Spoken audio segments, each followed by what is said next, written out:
Hello student, आज हम दूसरी इकाई का 5वां पाठ खेती से आई तब्दीलियाँ ये पढ़ने जा रहे हैं। इससे पहले हमने लास्ट वीडियो में देखा था सौहार्द सोमनस्सी ये पोयम ने हमने देश की एकता में ही देश की शान है, हमें मिलजुल कर रहना चाहिए, इसके बारे में पढ़ा था। तो स्टूडेंट, आज हम ये जो पाठ पढ़ने जा रहे हैं खेती से आई तब्दीलियाँ, इसके जो लेखक हैं वो है पंडित जवाहरलाल जी नेहरू।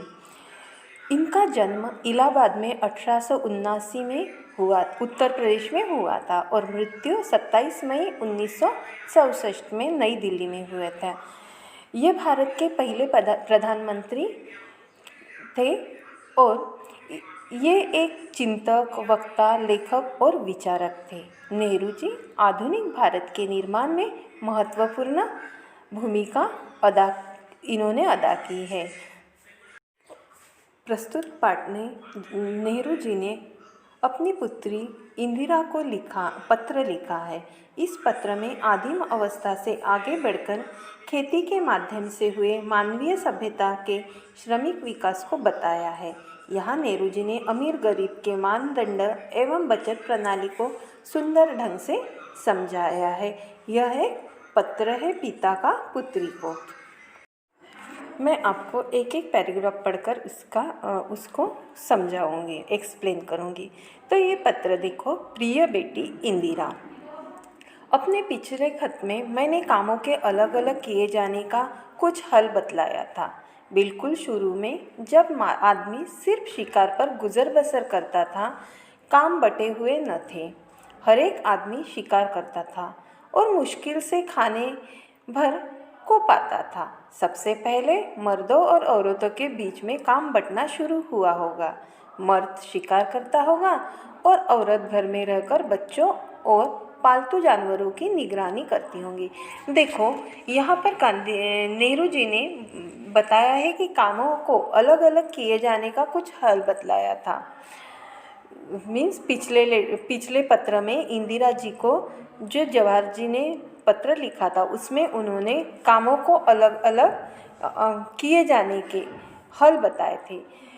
वो बता रहे हैं कि जब आदमी आदिम अवस्था में था, वो अपना गुजारा शिकार कर करता था, तब काम बटे हुए नहीं थे। हर एक आदमी शिकार करता था तब, और शिकार कर बड़ी मुश्किल से अपने पेट भर को खाना पाता था। वो उसके ज़िंदगी जो थी वो इधर उधर भटकती थी। वो घूमता था, खाने के लिए इधर उधर उसको भटकना पड़ता था। वो शिकार करता था, जंगल में जो कुछ पाता था उससे अपना पेट भर लेता था। और आगे नेहरू जी ने ये भी बताया है कि सबसे पहले काम जो है वो औरत और मर्द में बटे होंगे। उसका बंटवारा औरत और मर्द में हुआ होगा। जैसे मर्द लोग शिकार करते होंगे और तो औरतें घर में बैठकर अपने बच्चों का और जो पालतू जानवर होते हैं उनकी देखभाल करती होंगी, उन पर निगरानी रखती होंगी। आगे जब आदमियों ने खेती करना सीखा, बहुत सी नई नई बातें निकली। पहली बात यह हुई कि काम कई हिस्सों में बट गए। कुछ लोग शिकार खेलते, कुछ खेती करते और हल चलाते। जो दिन गुजरते गए, आदमियों ने नए नए पेशे सीखे और उनमें पक्के हो गए। देखो, जब आदमी ने खेती करना सीखा तो उसने नई नई बातें सीखी होगी। उसने सबसे पहले खेती कैसे शुरू हुई ये आपको सबको ही पता है। हमने 5वीं कक्षा में ये पढ़ाई है, क्योंकि एक बीज जो फल खाते खाते आदमी के हाथ से गिरा और उसमें से पौधा निकल आया, और उसको तभी से समझ में आया कि हम मीन्स जो भी बीज डालते हैं उसी का सेम हमें प्लांट मिलता है और उससे ही सेम अनाज उगता है। तो इसी प्रकार खेती की शुरुआत हुई होंगी। खेती से आदमी ने बहुत सी बातें सीख ली हैं। पहली बात तो ये हुई कि कामों को अलग अलग हिस्सों में बांटा गया। कुछ लोग शिकार करते थे तो कुछ खेती के काम करते थे, तो कोई हल चलाता था। जैसे जैसे दिन गुजरते गए वैसे वैसे नए व्यवसायों का आगमन हुआ। नए व्यवसाय का उगम हुआ वो उनमें पक्के हो गए। आगे खेती करने का दूसरा अच्छा नतीजा यह हुआ कि गांव और कस्बे बन गए। लोग इनमें आबाद होने लगे। खेती के पहले लोग इधर उधर घूमते फिरते थे और शिकार करते थे। उनके लिए एक जगह रहना ज़रूरी नहीं था। शिकार हर एक जगह मिल जाता था। इसके सिवा उन्हें गायों, बकरियों और अपने दूसरे जानवरों की वजह से भी इधर उधर भटकना पड़ता था, घूमना पड़ता था।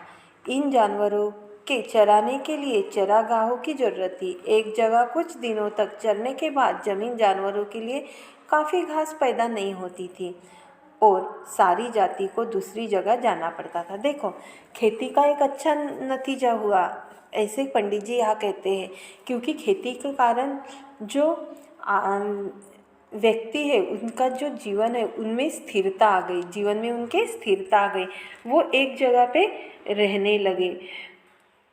उसी से गांव और कस्बे बने।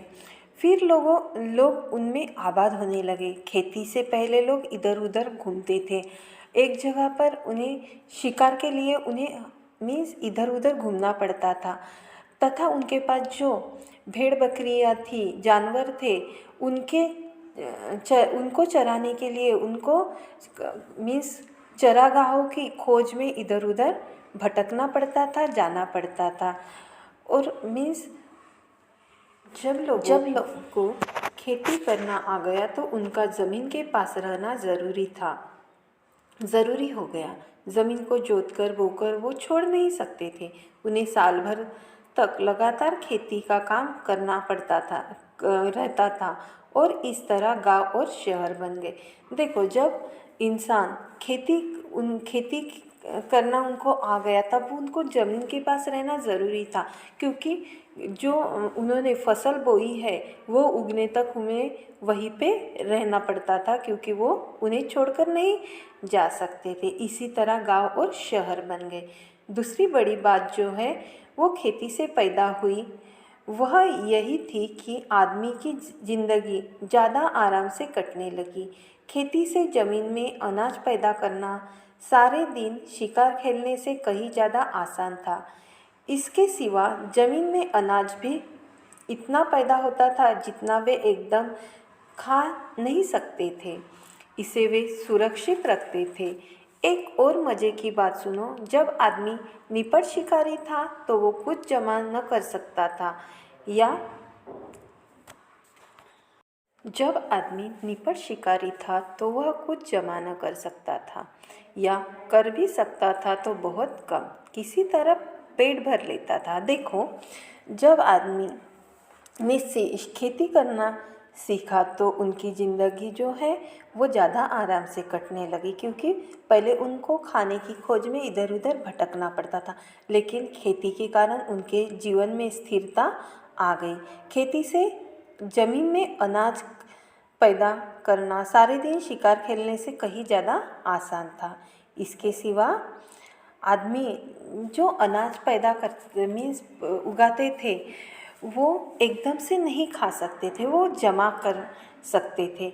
और पता है आपको, जब मज़े की बात, जब आदमी निपट शिकारी था मीन्स वो सिर्फ शिकार पर अपना गुजारा कर, वो कुछ नहीं जमा कर पाता, और जमा भी करता था तो बिल्कुल थोड़ा सा।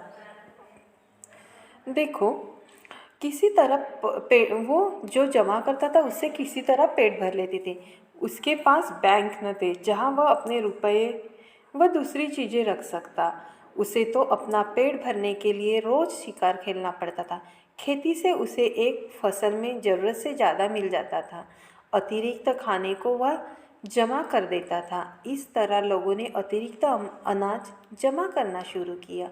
लोगों के पास अतिरिक्त अनाज इसलिए हो जाता था कि वह उसे कुछ ज़्यादा मेहनत करते थे जितना सिर्फ पेट भरने के लिए ज़रूरी था। तुम्हें मालूम है कि आजकल बैंक खुले हैं जहां लोग पैसे जमा करते हैं और चेक लिखकर निकाल सकते हैं। यह रुपया कहाँ से आता है? मगर तुम गौर करो तो तुम्हें मालूम होगा कि यह अतिरिक्त रुपया है, यानी ऐसा रुपया जिसे लोगों को एक बार ही खर्च करने की ज़रूरत नहीं है। देखो, लेखक कहते हैं कि पहले लोगों को जमा करने की मीन्स वो कुछ जमा नहीं कर पाते थे, क्योंकि उनकी ज़िंदगी जो है वो शिकार पर थी, और शिकार से जो मिलता था वो उसमें वो सिर्फ अपना पेट भर सकते हैं। लेकिन जब से वो खेती करने लगे तो वो अतिरिक्त फसल पैदा करने लगे, अतिरिक्त फसल उगाने लगे। तो वो खाने के बाद जो बचता था वो जमा कर देते थे, जो बचता था वो जमा कर देते थे।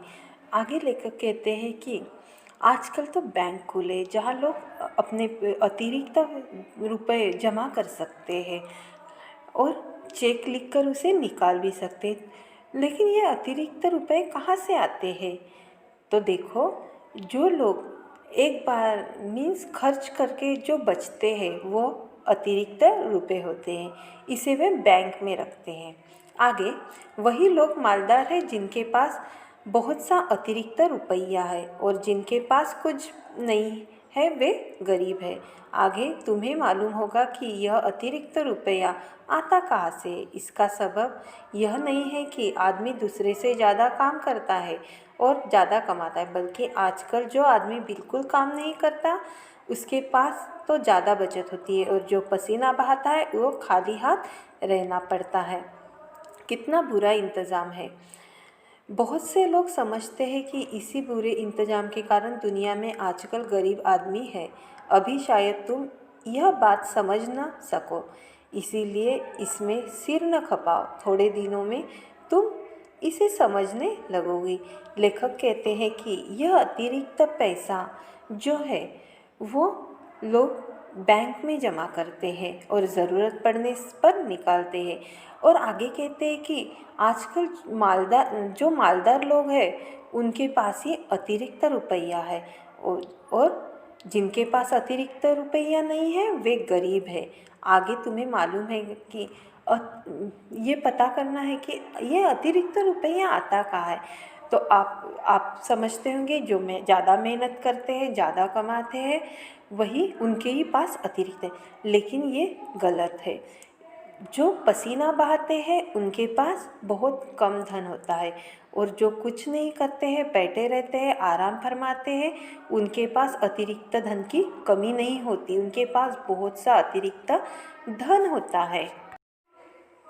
तो अतिरिक्त धन जो आदमी बिल्कुल काम नहीं करता उनके पास ज़्यादा है। तो ये कैसे होगा?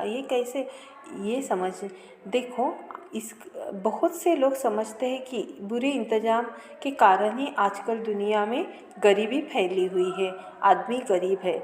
अभी शायद वो अपने पुत्री से कहते हैं तुम ये बात अभी समझ नहीं सकोगी, और इसमें तुम अपना सिर भी मत खपाओ, थोड़े दिन में तुम सब समझ जाओगी। आखिरी पैसेज, इस वक्त तो तुम्हें इतना जानना है पर्याप्त है कि खेती से आदमी को उससे ज़्यादा खाने मिलने लगा जितना वह खा नहीं सकता था। यह जमा कर लिया जाता था। उस जमाने में न रुपए थे न बैंक। जिसके पास बहुत सी गाय भेड़े ऊँट या अनाज होता था वे अमीर कहलाते थे। देखो, आखिर में लेखक क्या कहते हैं कि तुम्हें सिर्फ इतना ध्यान में रखना है कि खेती से आदमी पर्याप्त मीन्स खाने से ज़्यादा उगाने लगा था। मीन्स वो खाकर बचता था वो जमा कर लेता था, तभी तो रुपए अस्तित्व में नहीं थे और बैंक भी नहीं थी। बहुत से मीन्स तब आदमी किसे अमीर कहा जाता था और किसे गरीब कहा जाता था। तो देखो, जिनके पास ज़्यादा गाय भेड़े ऊँट होते थे वो अमीर कहलाते थे, और जिनके पास कुछ भी नहीं है वो गरीब कहलाते थे। इस प्रकार से हमने ये पाठ में आदमी ने खेती कैसे शुरू किया और खेती से उन्हें क्या क्या लाभ हुए, ये पाठ में हमने पढ़ा है।